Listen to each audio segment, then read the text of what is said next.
आज के बाबाओं की तरह ना पैसों का बोलबाला, ना महंगी कारों में घूमना, ना करोड़ों लेकर रामकथा करना, ना कोई वीआईपी ट्रीटमेंट। कलयुग में सच्चे संत के मिसाल, जिनसे मिलने के लिए बड़े बड़े नेता और अधिकारी भी तरसते हैं, लाइन लगाते हैं, लेकिन राधा कृष्ण उनके दिल में बसते हैं। आप भी कमेंट बॉक्स में ऐसे महान संत के लिए लिख दीजिए राधे राधे। ना कोई तामझाम, ना बनावटीपन, जो जैसा लगा, जैसा दिखा, एकदम सहज भाव से वही बोल दिया।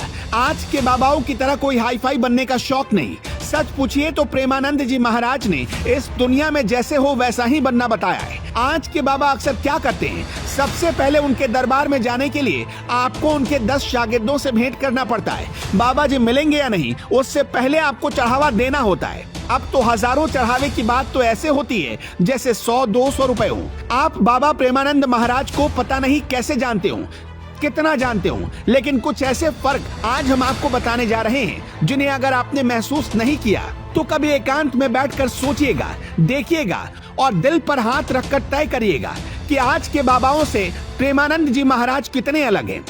कोई बॉलीवुड से आता है, कोई आईएएस अधिकारी सर झुकाने आ जाता है, कभी मंत्री पहुंच जाते हैं। विराट कोहली और अनुष्का शर्मा जैसे पैसे वाले लोग भी आते हैं बाबा जी के दरबार में, महंगे महंगे शॉल लेकर आते हैं। उन्हें लोग इतने बेशकीमती तोहफे गिफ्ट करते हैं जिसका अंदाजा भी आपको नहीं होगा। एक कहानी बताते हैं आपको।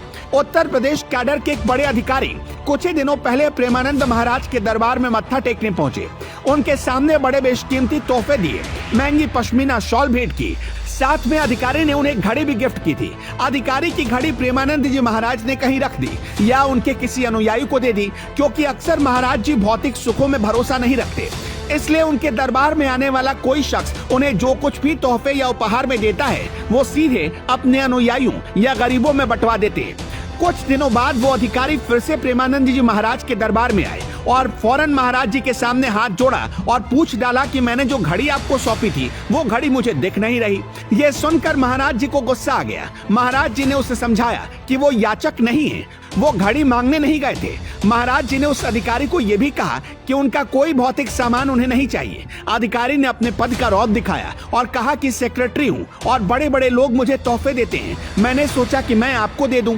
महाराज जी ने ये कहते हुए फिर डांट दिया कि आप जितने भी बड़े अधिकारी हो, उनके दरबार में सिर्फ राधा रानी का भक्त ही वीआईपी होता है। उस दिन के बाद से प्रेमानंद महाराज के दरबार में कोई कितना भी महंगा तोहफा लेकर जाए वो नहीं लेते।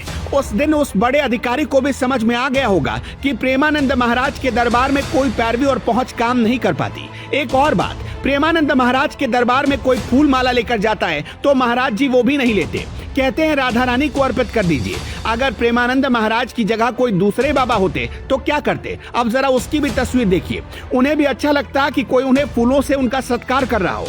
महंगे तोहफे लेकर जाने वालों को देखकर उन बाबा जी का दिल खुश हो जाता और फौरन उन महंगे तोहफों को अपने शीश महल में सजा लेते। यहाँ प्रेमानंद जी महाराज के दरबार में आने के लिए चढ़ावा नहीं देना पड़ता।